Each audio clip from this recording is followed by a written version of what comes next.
Hi friends, this is from Balamith TNPC Academy. So இந்த வீடியோவில் என்ன பார்க்க போகிறோன்னா 10th பாலிட்டியில் மாநில அரசு சரிங்களா. ஏற்கனவே இந்திய அரசியலமைப்பு பார்த்துட்டோம், மத்திய அரசும் கம்ப்ளீட் பண்ணிட்டோம். இப்போ மாநில அரசு தான் பார்க்க போகிறோம். ஸோ மாநில அரசுக்கு அப்புறம் இன்னும் ஒரே ஒரு டாபிக் தான் இருக்குது. என்ன டாபிக்னா உள்ளாட்சி அரசாங்கங்கள் தான் இருக்குது. ஸோ அது முடித்தா இந்த வீக்கான ஸ்கெடியூல் பாலிட்டியில் முடிஞ்சிச்சு சரிங்களா. ஸோ எக்கனாமி பார்த்திங்கன்னா ஃபுல்லாக வளவலன்னு நிறையா கொடுத்துருக்காங்க. ஸ்கெடியூல் எல்லா ஸ்கெடியூல்லையுமே எக்கனாமியை மட்டும் ஒமிட் பண்ணிக்கோங்க. நம்ம சிலபஸ் வைஸ் பார்க்கும்போது எக்கனாமி பார்த்திங்கன்னா உங்களுக்கு நோட்ஸ் வடிவில் கொடுக்குறேன். ஸோ இதில் புக்கில் இருக்கிறபடி நீங்கள் படிச்சிங்கன்னா ரொம்ப உங்களுக்கு சிரமமாக இருக்கும் சரிங்களா. ஸோ எக்கனாமி மட்டும் எல்லா ஸ்கெடியூல்லையுமே ஒமிட் பண்ணிக்கோங்க. எக்கனாமி மட்டும் ஸ்கெடியூலில் வராது. ஸோ எக்கனாமி பார்த்திங்கன்னா நம்ம அடுத்த சிலபஸ் வைஸ் பார்க்கும்போது படிச்சுக்கலாம் சரிங்களா. ஸோ இங்கே பாருங்கள் மாநில அரசு. ஸோ மாநில அரசில் என்ன ஃபஸ்ட்டு நம்ம பார்க்க போகிறோன்னு பாருங்கள், கற்றலின் நோக்கங்கள்லேயே கொடுத்துருப்பாங்க. ஸோ என்ன பார்க்க போகிறோன்னா ஃபஸ்ட்டு மாநில அரசின் அமைப்பு பற்றிய அறிவினை பெறுதல் சரிங்களா. மாநில அரசில் யார் யார் இருப்பாங்கன்னா ஆளுநர், முதலமைச்சர், அமைச்சர்கள் மற்றும் சபாநாயகர் ஆகியோரின் அதிகாரங்கள் மற்றும் பணிகளை பற்றி தான் நம்ம பார்க்க போகிறோம். ஸோ மாநில சட்டமன்றம்னா என்ன, மாநிலத்தின் நீதித்துறை மற்றும் அதன் செயல்பாடுகள்லாம் எப்படி இருக்குன்றதை பற்றி தான் இந்த பாடத்தில் நம்ம பார்க்க போகிறோம் சரிங்களா. ஸோ பார்க்கலாமா. ஃபஸ்ட்டு அறிமுகம் பாருங்கள். இந்திய அரசியலமைப்பு நடுவண் மாநில அரசுகளுக்கான தனித்தனி நிர்வாக முறைகளை கொண்ட கூட்டாட்சி அரசாங்கத்தை இது வழங்குகிறது சரிங்களா. ஸோ என்னது பாலிட்டியை பொறுத்தளவுக்கு நீங்கள் லைன் பை லைனாக படித்து தான் ஆகணும். ஏன்னு கேட்டிங்கன்னா கொஸ்டின்ஸ் கூற்று, காரணம், பொருந்தாதது, சரியானது, தவறானது எல்லாமே எப்படி வேணாலும் கொஸ்டின் எடுப்பாங்க, லைன் பை லைன் எடுப்பாங்க. அதனால் பாலிட்டி ஒன்று மட்டும் பார்த்திங்கன்னா நீங்கள் லைன் பை லைன் படித்து தான் ஆகணும் சரிங்களா. ஸோ இதுதான் முக்கியமான பாயிண்ட்டு, அதுதான் முக்கியமான பாயிண்ட்லாம் சொல்ல முடியாது, எல்லாமே நீங்கள் படித்து தான் ஆகணும். ஸோ இங்கே பாருங்கள், இந்திய அரசியலமைப்பு நடுவண் மாநில அரசுகளுக்கான தனித்தனி நிர்வாக முறைகளை கொண்ட கூட்டாட்சி அரசாங்கத்தை வழங்குகிறது. இக்கூட்டாட்சியில் தேசிய தலைநகரான டெல்லியுடன் 9 யூனியன் பிரதேசங்கள் மற்றும் 28 மாநிலங்கள் உள்ளன. எத்தனைனா 9 யூனியன் பிரதேசங்கள், 28 மாநிலங்கள். ஸோ இந்த பாயிண்ட்டை நோட் பண்ணிக்கோங்க. நடுவண் மாநில அரசுகளுக்கான ஒரு சீரான நிர்வாக அமைப்பினை ஏற்படுத்த அரசியலமைப்பு வழிவகை செய்கிறது. ஸோ அரசியலமைப்பின் பகுதி, ஸோ இது ரொம்ப முக்கியம். அரசியலமைப்பின் பகுதி எத்தனை 6 சரிங்களா. ஸோ 6 152 முதல் 237 வரையிலான சட்டப்பிரிவுகள் அனைத்து மாநிலங்களுக்கான சீரான அமைப்பினை பற்றி குறிப்பிடுகிறது. ஸோ இது ரொம்ப முக்கியம். நடுவண் அரசை போன்று மாநில அரசுகளும் நிர்வாகத்துறை, சட்டமன்றம், நீதித்துறை என 3 பிரிவுகளாக பிரிக்கலாம் சரிங்களா. எனது மத்திய அரசை போல் மாநில அரசும் நிர்வாகம், நீதித்துறை, சட்டமன்றம் இப்படி 3ஆக பிரிக்கிறாங்க. ஸோ இதையும் நோட் பண்ணிக்கோங்க சரிங்களா. ஸோ அடுத்து பாருங்கள், ஃபஸ்ட்டு பார்க்க போகிறது என்னது நிர்வாகத்துறை சரிங்களா. அங்கே கொடுத்துருக்காங்க பாருங்கள், மாநில அரசு எப்படி பிரிக்கிறாங்க பாருங்கள், ஒரு ஃப்ளோ சார்ட் மாதிரி கொடுத்துருக்காங்க பாருங்கள். நிர்வாகத்துறை, சட்டமன்றம், நீதித்துறை சரிங்களா. ஸோ நிர்வாகத்துறைக்கு கீழே என்ன இருக்குதுன்னா ஆளுநர். யார் யார் வருவாங்கன்னா ஃபஸ்ட்டு யாருன்னா மாநில அரசு பொறுத்தளவுக்கு ஃபஸ்ட்டு ஆளுநர், செகண்டு முதலமைச்சர், 3ஆவது என்னது அமைச்சரவை சரிங்களா. சட்டமன்றத்தில் சட்ட மேலவை, சட்டமன்ற பேரவை, அதாவது மேலவை கீழவைன்னு 2 இருக்குது. மாநிலங்களவை, மக்களவைன்னு 2 இருக்குது. ஸோ நீதித்துறைன்னு பார்த்திங்கன்னா உயர் நீதிமன்றம், மாவட்ட நீதிமன்றங்கள், மற்ற நீதிமன்றங்கள் வரும் சரிங்களா. ஸோ இங்கே பாருங்கள், ஃபஸ்ட்டு நிர்வாகத்துறை பார்க்க போகிறோம். ஆளுநர். ஸோ மாநில நிர்வாகத்தின் அரசியலமைப்பு தலைவர் யாருன்னு பார்த்திங்கன்னா ஆளுநர் தான். ஸோ நோட் பண்ணிக்கோங்க, அரசியலமைப்பு தலைவர் யாருன்னு கேட்கலாம். உண்மையான தலைவர் யாருன்னு பார்த்தீங்கன்னா முதலமைச்சர் தான். ஸோ மாநில ஆளுநரின் பெயரில் மாநில நிர்வாகம் செயல்படுகிறது. பொதுவாக ஒவ்வொரு மாநிலத்திற்கும் ஒரு ஆளுநர் இருக்கிறார். ஆனால் நிர்வாக சூழலின் காரணமாக ஒரு மாநிலத்தின் ஆளுநர் 2 அல்லது அதற்கு மேற்பட்ட மாநிலங்களின் ஆளுநராகவும் நியமிக்கப்படலாம்னு சொல்கிறாங்க சரிங்களா. ஒவ்வொரு மாநிலத்துக்கும் ஒவ்வொரு ஆளுநர் இருக்காங்க. அரசியலமைப்பு சட்டப்பிரிவு 154 மாநில ஆளுநரின் நிர்வாக அதிகாரம் பற்றி குறிப்பிடுகிறது. ஸோ இது ரொம்ப ரொம்ப ரொம்ப முக்கியம். மாநில ஆளுநரின் நிர்வாக அதிகாரம் பற்றி கூறும் சட்டப்பிரிவு என்னது 154. ஆளுநர் நியமனம். ஸோ மாநில ஆளுநர் குடியரசுத் தலைவரால் நியமனம் செய்யப்படுகிறார். வழக்கமாக அவரது பதவிக்காலம் பார்த்திங்கன்னா 5 ஆண்டுகள். ஆனால் குடியரசுத் தலைவரின் விருப்பத்தின் பேரில் அவரது பதவிக்காலம் நீடிக்கப்படலான்னு சொல்கிறாங்க சரிங்களா. ஸோ அவரோட பதவிக்காலம் எத்தனை 5 ஆண்டுகள். ஆனால் குடியரசுத் தலைவரோட விருப்பத்தின் பேரில் அவரோட பதவிகள் எத்தனை வருஷத்துக்கு வேணாலும் நீட்டிக்கலாம். ஒருவர் தனது சொந்த மாநிலத்தின் ஆளுநராக நியமிக்கப்பட மாட்டாங்க. என்னது ஆளுநர் பார்த்திங்கன்னா சொந்த மாநிலத்திலே நியமிக்கப்பட மாட்டாங்க, வேறு மாநிலத்தில் தான் நியமிக்கப்படுவாங்க. அவர் பார்த்திங்கன்னா குடியரசுத் தலைவரால் ஒரு மாநிலத்திலிருந்து வேறொரு மாநிலத்திற்கு மாற்றப்படலாம்னு சொல்லியிருக்காங்க. குடியரசுத் தலைவருக்கு தனது பணித்துறப்பு கடிதத்தை கொடுப்பதன் மூலம் ஆளுநர் எந்த நேரத்திலும் பதவி விலகலாம். மாநில சட்டமன்றமோ அல்லது உயர் நீதிமன்றமோ ஆளுநரின் பணி நீக்கத்தில் பங்கு பெற முடியாதுன்னு சொல்லியிருக்காங்க. இந்த பாயிண்ட்டை பாருங்கள், யூனிக்காக இருக்குது. மாநில சட்டமன்றமோ உயர் நீதிமன்றமோ ஆளுநரின் பணி நீக்கத்தில் பங்கு பெற முடியாது. ஒருவர் எத்தனை முறை வேண்டுமானாலும் ஆளுநராக நியமிக்கப்படலாம். சரிங்களா? ஸோ ஒருவரை ஒரு மாநில ஆளுநராக நியமனம் செய்யப்படுவதில் 2 மரபுகள் பின்பற்றப்படுது. என்னதுன்னா, ஆளுநராக நியமிக்கப்படும் ஒருவர் தான் எந்த மாநிலத்திற்கு ஆளுநராக நியமிக்கப்பட உள்ளாரோ அந்த மாநிலத்தில் வசிப்பவராக இருக்கக்கூடாதுன்னு சொல்கிறாங்க. மேலும் ஆளுநராக நியமிக்கப்படும் ஒருவரை நடுவண் அரசு மாநில அரசுடன் கலந்தாலோசித்து அவரது பெயரை முன்மொழிய வேண்டும் சொல்கிறாங்க. ஸோ அரசியலமைப்பு சட்டப்பிரிவு இந்த இது நோட் பண்ணிக்கோங்க.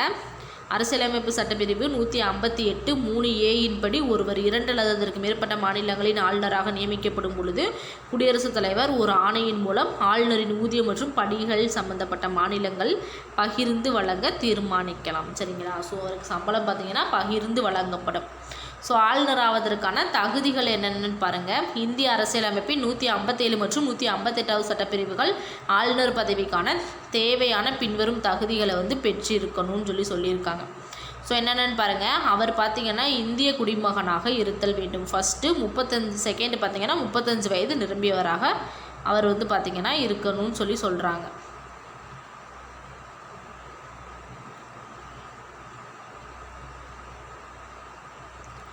ஸோ பாருங்கள், 35 வயது நிரம்பியவராக இருத்தல் வேண்டும்னு சொல்கிறாங்க. நாடாளுமன்ற உறுப்பினராகவோ சட்டமன்ற உறுப்பினராகவோ இருக்கல் கூடாது. சரிங்களா? ஸோ அடுத்து பாருங்கள், அவ்வாறு இருப்பின் அவர் ஆளுநராக இருக்கும்போது ஆளுநராக பதவி இருக்கும் பொழுது தாமாகவே அப்பதவியை அவர் ராஜினாமா செய்யணும். அவர் பார்த்திங்கன்னா லாபம் தரும் எந்த தொழிலிலும் ஈடுபடக்கூடாதுன்னு சொல்கிறாங்க. சரிங்களா? ஸோ ஆளுநரின் அதிகாரம் மற்றும் பணிகள் பாருங்கள். ஆளுநர் பார்த்திங்கன்னா மாநில நிர்வாகத்தின் தலைவராக செயல்படுவது மட்டுமல்லாமல் ஏராளமான அதிகாரங்கள் பெற்றவராகவும் திகழ்கிறார். சட்டப்பிரிவு 163 படி முதலமைச்சரின் தலைமையிலான அமைச்சரவையின் ஆலோசனை மற்றும் வழிகாட்டுதலின்படி ஆளுநர் குறிப்பிட்ட சில நிகழ்வுகளை தவிர மற்ற அதிகாரங்களை செயல்படுத்துகிறார். ஸோ என்ன ஆர்டிக்கல் 163. சரிங்களா? ஆர்டிக்கல், சட்டப்பிரிவு, பிரிவு, சரத்து எல்லாமே ஒன்று தான். சரிங்களா? ஸோ அடுத்து பாருங்கள், நிர்வாக அதிகாரங்கள். மாநில சட்டமன்ற தேர்தலில் பெரும்பான்மை பெறும் கட்சியின் தலைவரை முதலமைச்சராக ஆளுநர் நியமனம் செய்கிறார். முதலமைச்சரின் பரிந்துரையின் பேரில் அமைச்சரவையின் மற்ற உறுப்பினர்களையும் யார் நியமனம் செய்கிறாங்களா? ஆளுநர் தான் நியமனம் செய்கிறாங்க. என்னது? முதலமைச்சரின் பரிந்துரையின் படி. சரிங்களா? ஸோ ஆளுநர் யார் நியமனம் செய்கிறான்னு கொஸ்டின் கேட்பாங்க, ரொம்ப முக்கியம். அரசு பணியாளர் தேர்வாணைய குழுவின் தலைவர் மற்றும் உறுப்பினர்களை நியமனம் செய்கிறாரு. மாநில தலைமை தேர்தல் அதிகாரியை நியமனம் செய்து அவரது பணிக்காலம் பணியின் தன்மையை தீர்மானிக்கிறது யாருன்னு பார்த்திங்கன்னா ஆளுநர் தான். ஸோ ஆளுநர் மாநில பல்கலைக்கழகங்களின் வேந்தராக செயல்படுவதுடன் துணைவேந்தர்களையும் இவர் நியமனம் செய்கிறார். குடியரசுத் தலைவரின் அவசர நிலை பிரகடனம் செய்யப்படும் பொழுது குடியரசுத் தலைவரின் பெயரில் இவரே மாநிலத்தை நேரடியாக ஆட்சி செய்கிறாருன்னு சொல்லுவாங்க. சரிங்களா? ஸோ அடுத்து பாருங்கள், சட்டமன்ற அதிகாரங்கள். சட்டமன்றத்தில் அவருக்கு என்னென்ன அதிகாரம் இருக்குதுன்னு பாருங்கள். ஆளுநர் மாநில சட்டமன்றத்தின் ஒரு ஒருங்கிணைந்த பகுதியாவார்னு சொல்கிறாங்க. ஆனால் அவர் சட்டமன்றத்தின் உறுப்பினராக இல்லை. சரிங்களா? அவர் சட்டமன்றத்தில் ஒரு ஒருங்கிணைந்த பகுதி தான், ஆனால் அவர் உறுப்பினர் கிடையாது. ஸோ ஆளுநர் பின்வரும் சட்டமன்ற அதிகாரங்களை பெற்றிருக்காங்க. என்னென்னு பாருங்கள். ஆளுநர் பார்த்திங்கன்னா சட்டமன்ற கூட்டத்தை கூட்டவும் ஒத்திவைக்கவும் சட்டமன்றத்தை கலைக்கவும் அவருக்கு என்னது உரிமை இருக்குது. தேர்தல் முடிந்து சட்டசபை அமைந்த முதல் கூட்டத்தொடரிலும் ஒவ்வொரு ஆண்டு முதல் கூட்டத்திலும் இவர் உரையாற்றுவார். ஸோ நிலுவையில் உள்ள மசோதா குறித்து சட்டமன்ற அவைகளுக்கு ஆளுநர் பார்த்திங்கன்னா நேரடியாக செய்தி அனுப்பலான்னு சொல்லியிருக்காங்க. சபாநாயகர் மற்றும் துணை சபாநாயகர் பணியிடம் காலியாக இருக்கும் பொழுது சட்டமன்றத்தை தலைமையேற்று நடத்த எந்த சட்டமன்ற உறுப்பினரை வேண்டுமானாலும் ஆளுநர் நியமனம் செய்யலாம். சரிங்களா? ஸோ ஆங்கிலோ இந்தியன் வகுப்பினிலிருந்து ஒரு உறுப்பினர் மாநில சட்டமன்றத்திற்கு இவர் தான் நியமனம் செய்வார். கலை, இலக்கியம், அறிவியல், கூட்டுறவு இயக்கம் மற்றும் சமூக சேவை போன்றவற்றில் சிறந்து விளங்கும் நபர்களை தேர்ந்தெடுத்து மாநில சட்ட மேலவையின், அதாவது எதனா 1/6 ரொம்ப முக்கியம், 1/6 இடங்களுக்கு அவர்களை வந்து நியமனம் செய்வார். ஸோ அடுத்த பாயிண்ட் பாருங்கள். மாநில சட்டமன்றத்தால் நிறைவேற்றப்படும் ஒவ்வொரு மசோதாவும் ஆளுநர் கையொப்பமிட்ட பின்னரே அது வந்து சட்டமாகும். என்னது? மாநில சட்டமன்றத்தால் நிறைவேற்றப்படும் ஒவ்வொரு மசோதாவும் யார் ஆளுநர் சைன் பண்ணால் மட்டும்தான் அது வந்து சட்டமாக்குவாங்க. ஆனால் சட்டமன்றத்தால் நிறைவேற்றப்பட்ட ஒரு மசோதா ஆளுநர் ஒப்புதலுக்காக அனுப்பப்படும் பொழுது ஆளுநர் கையொப்பமிடலாம் அல்லது நிறுத்தி வைக்கலாம் அல்லது மீண்டும் மறுபரிசீலனைக்கு சட்டமன்றத்துக்கே திருப்பி அனுப்பலாம்னு சொல்லி சொல்கிறாங்க. ஸோ அடுத்தது பாருங்கள். அரசியலமைப்பு சட்டப்பிரிவு 2013 கீழ் ஆளுநர் பார்த்திங்கன்னா மாநில சட்டமன்றம் நடைபெறாத பொழுது அவசர சட்டத்தை வந்து பிறப்பிக்கலாம்னு சொல்லி சொல்கிறாங்க. ஆனால் அந்த அவசர சட்டம் 6 மாதத்திற்குள் மாநில சட்டமன்றத்தால் அங்கீகரிக்கப்பட வேண்டும்னு சொல்லி சொல்கிறாங்க. அவசர சட்டத்தை எந்த நேரத்திலும் ஆளுநர் வந்து திரும்ப பெறலான்னு சொல்லி சொல்கிறாங்க. மாநிலத்தின் ஆண்டு நிதிநிலை அறிக்கை, அரசு பணியாளர் தேர்வாணைய குழுவின் அறிக்கை, அரசின் தணிக்கை குழு அறிக்கைகளை சட்டமன்றத்தில் வந்து சமர்ப்பிக்கலாம்னு சொல்லி சொல்கிறாங்க. சரிங்களா? ஸோ நிதி அதிகாரங்கள் பாருங்கள். மாநிலத்தின் ஆண்டு வரவு செலவு திட்டத்தினை தயார் செய்து சட்டமன்றத்தில் அறிமுகம் செய்யும் கடமையை ஆளுநருக்கு அரசியலமைப்பு வந்து வழங்குகிறது. தேவைப்பட்டால் துணை வரவு செலவு திட்டத்தையும் அறிமுகம் செய்யலாம்னு சொல்லி சொல்கிறாங்க. பஞ்சாயத்துகள் மற்றும் நகராட்சிகளின் நிதிநிலையை ஆய்வு செய்ய ஒரு 5 ஆண்டிற்கு ஒரு முறை நிதியானம் ஒன்றை அமைக்கிறார். யார்? ஆளுநர். சரிங்களா? 5 ஆண்டிற்கு ஒரு முறை யார்? நிதி ஆணையம் ஒன்றை வந்து அமைக்கிறார். ஸோ நீதித்துறையில் அவரோட அதிகாரம் எப்படி இருக்குன்னா, மாநில அரசின் தலைமை வழக்குரைஞரை நியமனம் செய்கிறார். என்னது? மாநில அரசின் தலைமை வழக்குரைஞரை நியமிப்பவர் யாருன்னு கேட்டிங்கன்னா ஆளுநர். உயர்நீதிமன்றத்தின் ஆலோசனையின் பேரில் மாவட்ட நீதிபதிகளின் நியமனம் மற்றும் பதவி உயர்வு போன்ற பணிகளை வந்து இவர் தான் மேற்கொள்கிறாரு. ஆளுநரின் ஆலோசனையின் பேரில் குடியரசுத் தலைவர் பார்த்திங்கன்னா உயர் நீதிமன்ற தலைமை நீதியை வந்து நியமனம் செய்கிறார். சரிங்களா? ஸோ குற்றவாளிகளின் கருணை மனு அடிப்படையில் குற்றவாளிகளை மன்னிக்கலாம் அல்லது குற்றவாளிகளின் தண்டனையை வந்து குறைக்கலாம் அல்லது நிறுத்தி வைக்கலாம். அதாவது மரண தண்டனையை பெற்ற குற்றவாளியை தவிர மீதி குற்றம் பெற்றவங்கள்லாம் கருணை மனு அடிப்படையில் இவர் வந்து அதை வந்து தள்ளி வைக்கலாம். சரிங்களா? ஸோ விருப்புரிமை அதிகாரங்கள். குடியரசுத் தலைவரின் பரிசீலனைக்காக ஆளுநர் ஒரு மசோதாவை நிறுத்தி வைக்க முடியும். என்னது? குடியரசுத் தலைவரின் பரிசீலனைக்காக ஆளுநர் பார்த்திங்கன்னா ஒரு மசோதாவை நிறுத்தி வைக்க முடியும். மாநில சட்டமன்ற பொது தேர்தலில் எந்த கட்சியும் அறுதி பெரும்பான்மையை பெறாத போது ஆளுநர் எந்த கட்சி தலைவரையும் ஆட்சி அமைக்கலாம்னு சொல்லி சொல்கிறாங்க. சரிங்களா? ஸோ சட்டமன்றத்தில் நம்பிக்கை வாக்கெடுப்பின் பொழுது பெரும்பான்மையை நிரூபிக்க முடியாமல் போனால் அமைச்சரவையை ஆளுநர் வந்து கலைக்கலாம்னு சொல்லி சொல்கிறாங்க. ஸோ ஆளுநரோட அதிகாரங்கள்லாம் பாருங்கள். அடுத்து பாருங்கள் அவசரகால அதிகாரங்கள். மாநில அரசு அரசியலமைப்பு விதிகளுக்கேற்ப செயல்படவில்லை என்று ஆளுநர் உறுதியாக நம்பினால் அரசியலமைப்பு சட்டப்பிரிவு 356 கீழ் மாநில அரசை கலைக்க குடியரசுத் தலைவருக்கு பரிந்துரை செய்யலாம். மாநில அரசு கலைக்கப்பட்டவுடன் மாநிலத்தில் குடியரசுத் தலைவர் ஆட்சி நடைமுறைக்கு வரும். ஸோ ஆளுநர் குடியரசுத் தலைவரின் பிரதிநிதியாக மாநிலத்தை வந்து நிர்வாகம் செய்வாருன்னு சொல்லி சொல்கிறாங்க. சரிங்களா?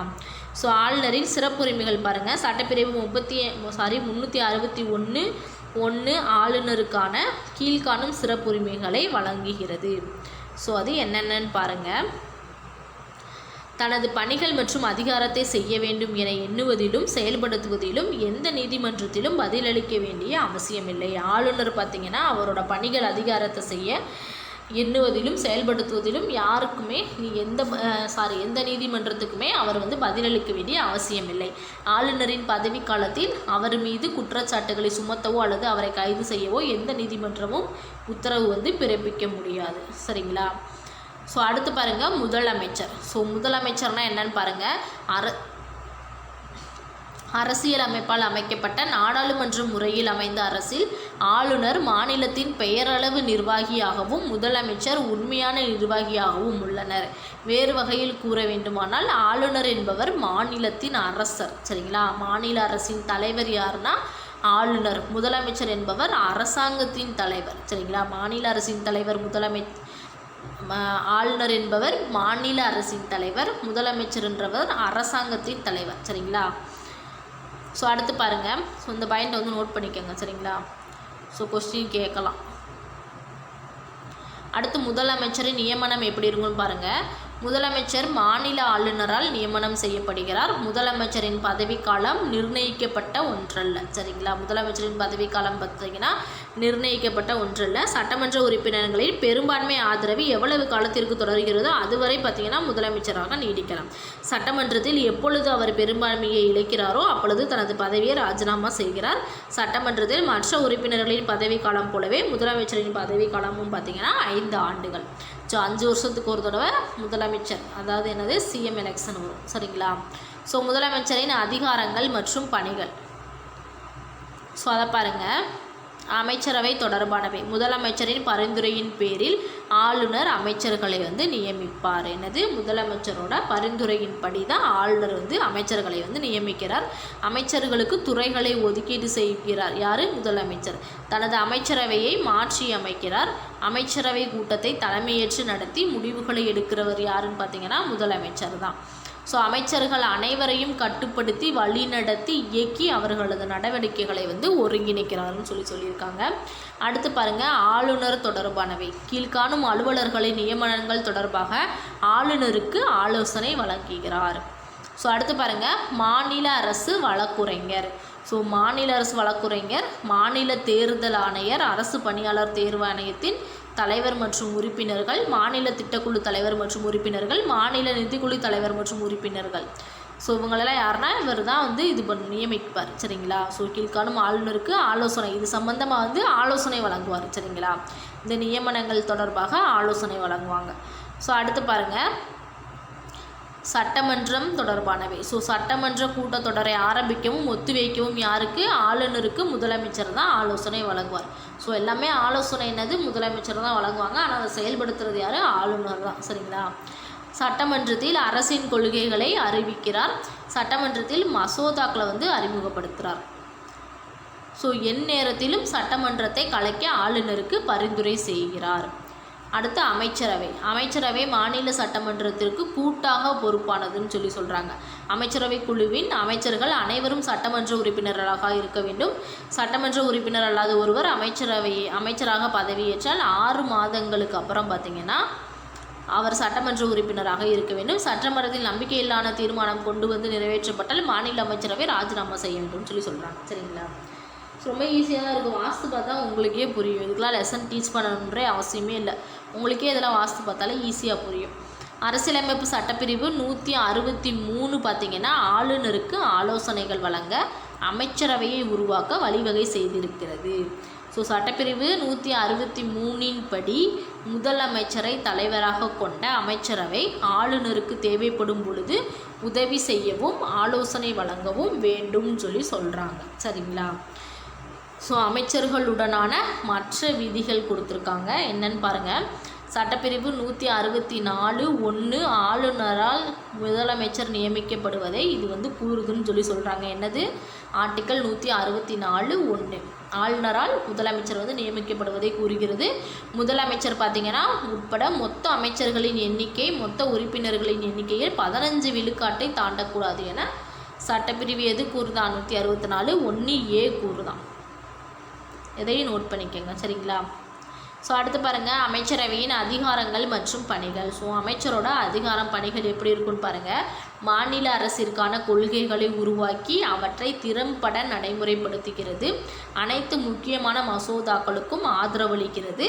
நிதி கொள்கையை கட்டுப்படுத்துவதுடன் மாநில பொது நலனுக்கான வரி கொள்கையை முடிவு செய்வது யாருன்னு பார்த்தீங்கன்னா இதுதான். சரிங்களா, முக்கியமான துறை தலைவர்களின் நியமனங்களை செய்கிறது.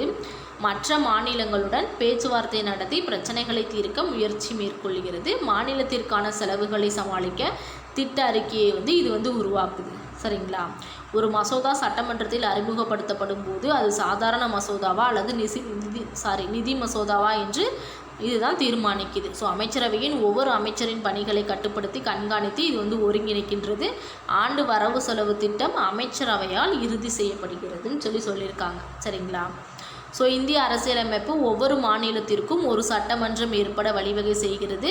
பெரும்பாலான மாநிலங்கள் ஓரவையை கொண்ட சட்டமன்றங்களை மட்டும் பெற்றுள்ளன. என்னது? மாநில சட்டமன்றம் தான் பார்க்குறோம். சரிங்களா, ஸோ இதே நோட் பண்ணிக்கோங்க. எடுத்துக்காட்டுக்கு அதாவது ஈரவை சட்டமன்றங்களுக்கு எடுத்துக்காட்டு கொடுத்துருக்காங்க. பீகார், கர்நாடகா, மகாராஷ்டிரா, உத்தரப்பிரதேசம், ஆந்திர பிரதேசம், தெலுங்கானா. கீழவையானது மாநில மக்களின் பிரதிநிதிகளை கொண்டது. மேலவையானது ஆசிரியர்கள், பட்டதாரிகள் மற்றும் உள்ளாட்சி உறுப்பினர்கள் ஆகியோர்களை பிரதிநிதிகளாக கொண்டதுன்னு சொல்லி கொடுத்துருக்காங்க. ஸோ தமிழகத்தில் சட்டமன்ற உறுப்பினர்களின் மொத்த எண்ணிக்கையின்படி 234 உறுப்பினர்கள், அமைச்சர்களின் எண்ணிக்கை 36 வரை இருக்கலாம்னு சொல்லியிருக்காங்க. அதாவது 234ல் 15 விழுக்காடுன்னு சொல்கிறாங்க. சரிங்களா? ஸோ அடுத்து பாருங்கள், சட்டமன்ற பேரவை அதாவது கீழவை.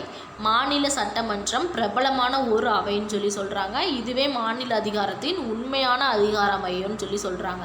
ஸோ இது வயது ஒரு வாக்குரிமையின் அடிப்படையில் மக்களால் நேரடியாக தேர்ந்தெடுக்கப்பட்ட உறுப்பினர்களை கொண்டது. இத்தனை 18 வயசு நிரம்பிய அனைவரும் ஓட்டு போடுவாங்க. ஸோ அந்த வயது ஒரு வாக்குரிமையின் அடிப்படையில் தான் ஸோ இந்த பிரதிநிதிகளை தேர்ந்தெடுக்கிறாங்க. சரிங்களா? முதலமைச்சர் முதற்கொண்டு அப்படி தான் தேர்ந்தெடுக்கிறாங்க.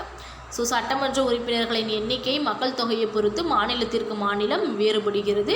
இருப்பினும் சட்டமன்ற உறுப்பினர்களின் எண்ணிக்கை அதிகபட்சம் 500க்கும் மிகாமல் 60க்கும் குறையாமல் இருக்க வேண்டும் சொல்கிறாங்க. என்னது? 500க்கும் மிகாமலும் 60க்கும் குறையாமல் இருக்க வேண்டும் சொல்கிறாங்க. சரிங்களா? ஸோ இதான் பார்த்தீங்கன்னா படத்தில் கொடுத்துருக்கிறதா தமிழக சட்டமன்றம். ஸோ அடுத்து பார்க்கலாமா? சட்டமன்றத்தின் பதவிக்காலம் பார்த்திங்கன்னா 5 ஆண்டுகள். இருப்பினும் 5 ஆண்டுகள் முடியும் முன்னரே சட்டமன்றம் கலைக்கப்படலான்னு சொல்கிறாங்க. ஸோ சட்ட மேலவை உறுப்பினர்களின் எண்ணிக்கை பார்த்திங்கன்னா மாநில சட்டமன்ற கீழவையின் மொத்த உறுப்பினர்களின் எண்ணிக்கையில் 1/3 பங்குக்கு மிகாமல் இருக்க வேண்டும். ஆனால் மேலவை உறுப்பினர்களின் எண்ணிக்கை 40க்கும் குறையாமல் இருக்க வேண்டும்னு சொல்கிறாங்க. சரிங்களா? ஸோ இந்த பாயிண்ட் நோட் பண்ணிக்கோங்க, ரொம்ப முக்கியமானது.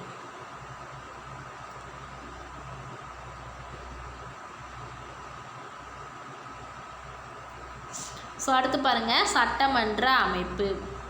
ஸோ தமிழக சட்டமன்றம் 235 உறுப்பினர்களை கொண்டது. இவர்களில் 234 உறுப்பினர்கள் வயது வந்தோர் வாக்குரிமைகள் அடிப்படையில் மக்களால் நேரடியாக தேர்ந்தெடுக்கப்படுகின்றனர். எத்தனை பேர்? 234. ஆங்கிலோ இந்தியன் வகுப்பினரில் ஒருவர் பார்த்திங்கன்னா ஆளுநரால் நியமிக்கப்படுறாங்க. ஸோ அமைச்சரவை மற்றும் அமைச்சரவை குழுக்கள் பாருங்கள். அமைச்சரவை என்ற சிறிய அமைப்பானது அமைச்சரவையின் உட்கரு ஆகும். இது கேபினெட் அமைச்சர்களை மட்டும் உள்ளடக்கியதுன்னு சொல்கிறாங்க. இதுவே மாநில அரசின் உண்மையான அதிகார மையமாக விளங்குகிறதுன்னு சொல்கிறாங்க. சரிங்களா? அமைச்சரவை குழுக்கள் எனப்படும் வெவ்வேறு குழுக்கள் மூலம் கேபினெட் செயலாற்றுகிறது. அவற்றில் 2 வகைகள் உள்ளன. ஒன்று என்னென்னா நிரந்தரமானது, இன்னொன்று தற்காலிகமானது. சரிங்களா?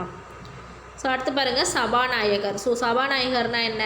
சட்டமன்ற உறுப்பினர்களிடையே சபாநாயகர் மற்றும் துணை சபாநாயகர் தேர்ந்தெடுக்கப்படுகின்றனர். என்னது? சட்டமன்ற உறுப்பினர்களால் தேர்ந்தெடுக்கப்படுகின்றனர். சட்டமன்றம். ஸோ இது ரொம்ப முக்கியம், யாரால் தேர்ந்தெடுக்கப்படுறாங்கன்னு. சட்டமன்றம் ஒரு தீர்மானத்தின் மூலம் 14 நாட்கள் அறிவிப்பு கொடுத்த பிறகு சபாநாயகரை பதவி நீக்கம் செய்யலாம். அதற்கு முன் சபாநாயகரை பதவி நீக்கம் செய்யும் தீர்மானத்தின் மீது வாக்கெடுப்பு நடக்கும் நேரத்தில் அவைக்கு வந்த பெரும்பாலான உறுப்பினர்கள் வாக்களித்து தீர்மானத்தை நிறைவேற்ற வேண்டும் சொல்கிறாங்க. சட்டமன்றம் கலைக்கப்படும் பொழுது சபாநாயகர் தமது பதவியை இழக்க நேரிடும். மேலும் புதிய சட்டமன்றத்தின் முதல் கூட்டம் வரை தனது பதவியை இவர் தொடரலான்னு சொல்கிறாங்க. ஸோ எது வரைக்கும் பதவியை தொடரலான்றது ரொம்ப முக்கியம், நோட் பண்ணிக்கோங்க. சபாநாயகர் இல்லாத போது அவரது பதவியை யார் செய்வாங்கன்னா துணை சபாநாயகர் செய்வாங்க. ஸோ அடுத்து பாருங்கள், சட்ட மேலவை. சட்டமன்ற மேலவை.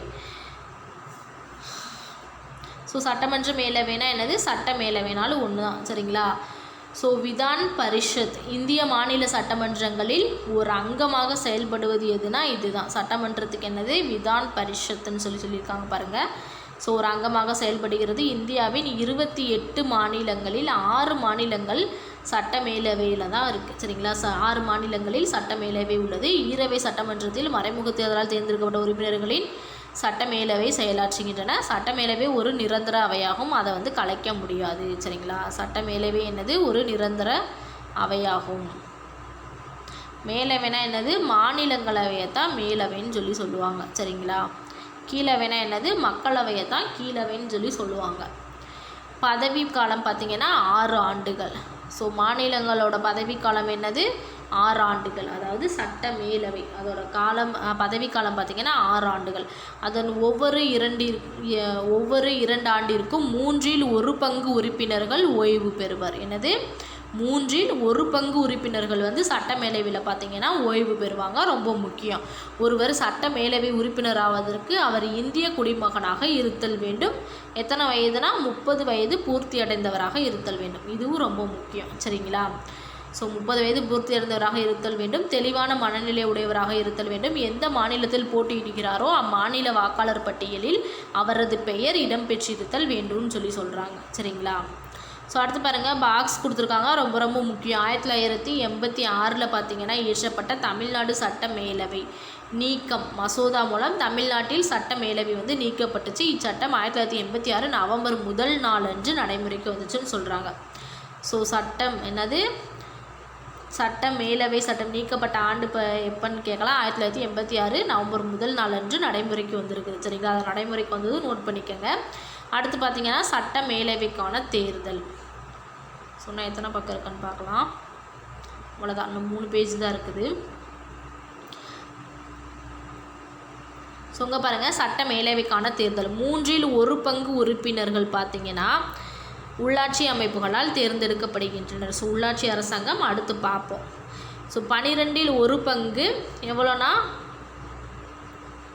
12/1 உறுப்பினர்கள் பட்டதாரிகளால் தேர்ந்தெடுக்கப்படுகின்றனர். 12/1 உறுப்பினர்கள் பட்டதாரி ஆசிரியர்களால் தேர்ந்தெடுக்கப்படுகின்றனர். சரிங்களா? ரொம்ப முக்கியம்.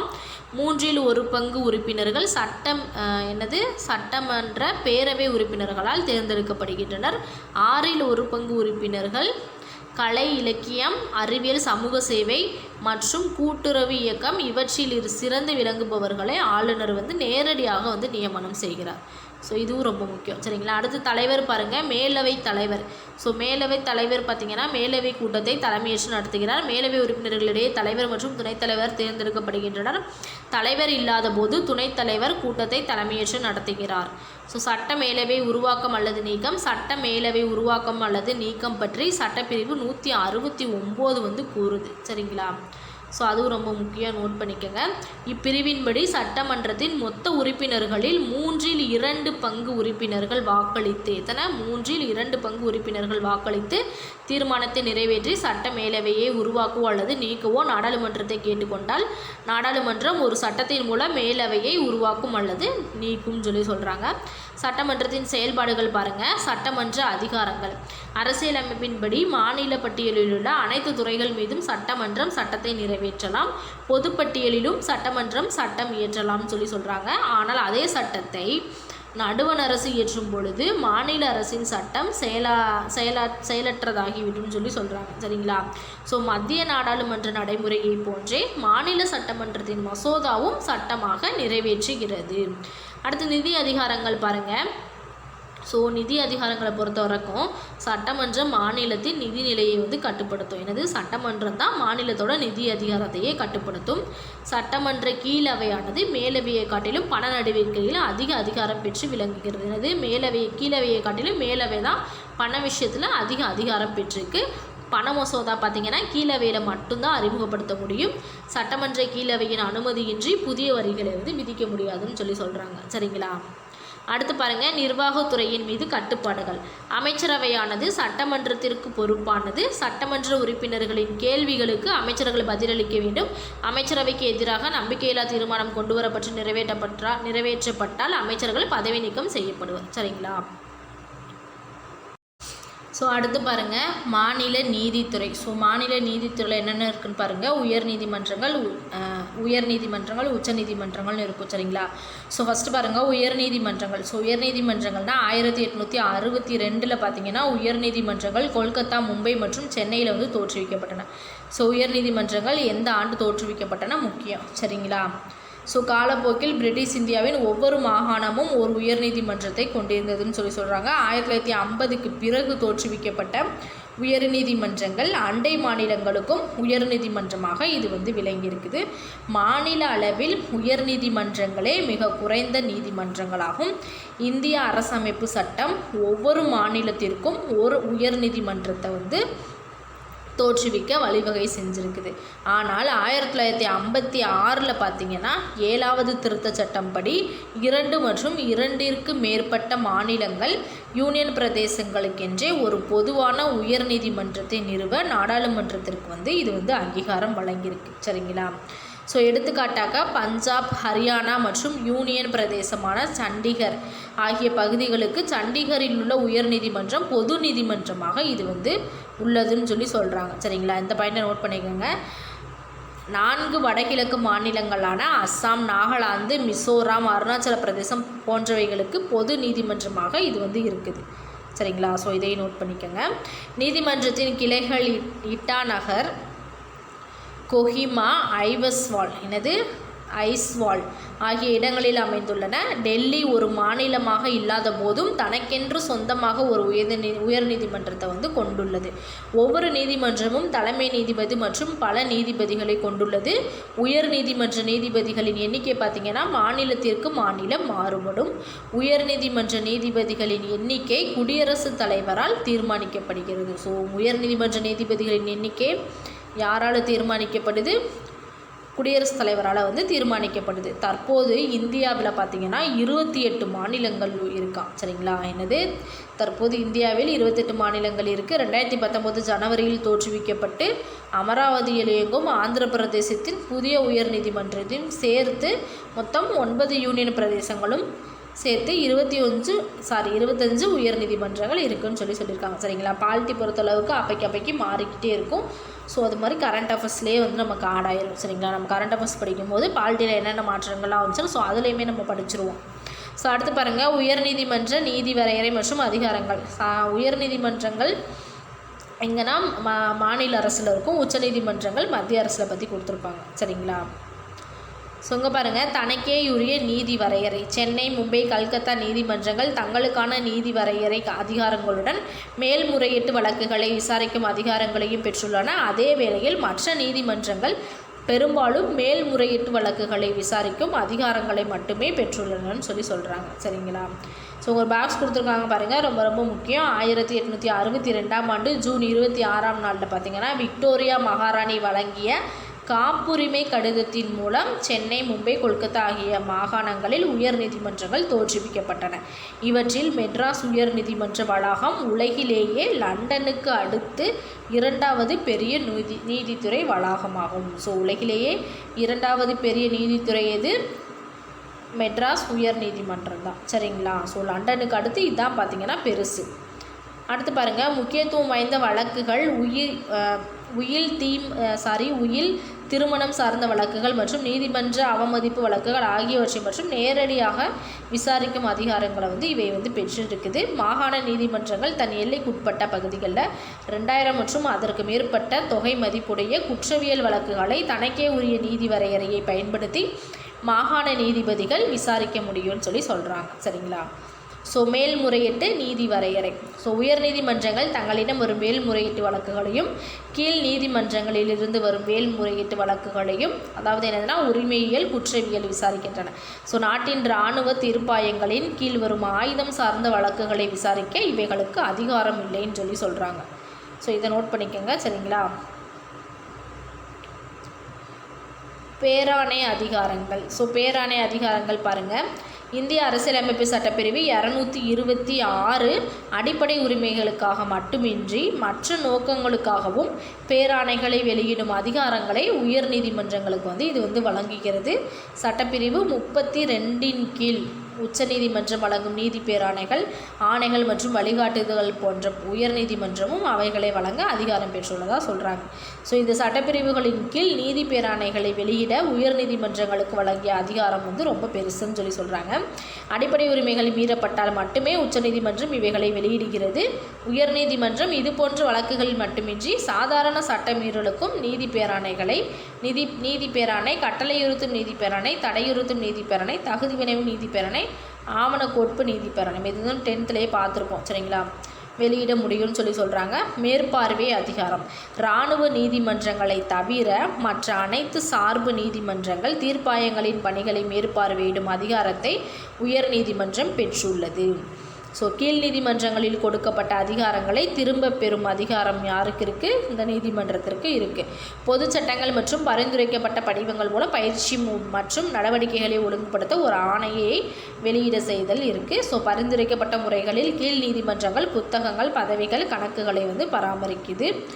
அடுத்து பாருங்கள், ஷெரீப், எழுத்தர்கள், அலுவலர்கள் மற்றும் சட்ட வல்லுநர்கள் ஆகியோருக்கான கட்டணத்தை செலுத்துதல் போன்றவை குறித்து இது தீர்மானிக்குது. ஆவணங்களில் பாதுகாப்பு பெட்டகம். உயர்நீதிமன்றத்தால் வழங்கப்பட்ட அனைத்து முடிவுகள் மற்றும் தீர்ப்புகள் அச்சடிக்கப்பட்டு சான்றாதாரமாக பாதுகாக்கப்படுகிறது. ஸோ எதிர்காலத்தில் எழும் கேள்விகளுக்கு தீர்வாக எது இருக்குதுன்னா இந்த கடந்த கால தீர்ப்புகள் தான் உதவுதான். ஸோ இதனால் உயர்நீதிமன்றம் பதிவேடுகளின் நீதிமன்றமாக செயல்படுகிறது. ஸோ உயர்நீதிமன்றம் என்னது? பதிவேடுகளின் நீதிமன்றமாக செயல்படுது. ஸோ அவ்வளோதான், பார்த்தீங்கன்னா லெசன்ஸ் கம்ப்ளீட் ஆயிடுச்சு. சரிங்களா? ஸோ இந்த வீடியோவே ரொம்ப லென்த்தாக இருக்குது. ஸோ புக் பேக் பார்த்தீங்கன்னா அடுத்து பார்க்கலாம். சரிங்களா? ஸோ இந்த வீடியோ பிடிச்சிருந்தா லைக் பண்ணுங்கள், மறக்காமல் நம்ம சேனலை சப்ஸ்கிரைப் பண்ணுங்கள். நெக்ஸ்ட் வீடியோவில் பார்க்கலாம். இது உங்கள் பாலமித்ரி NPC அகாடமி.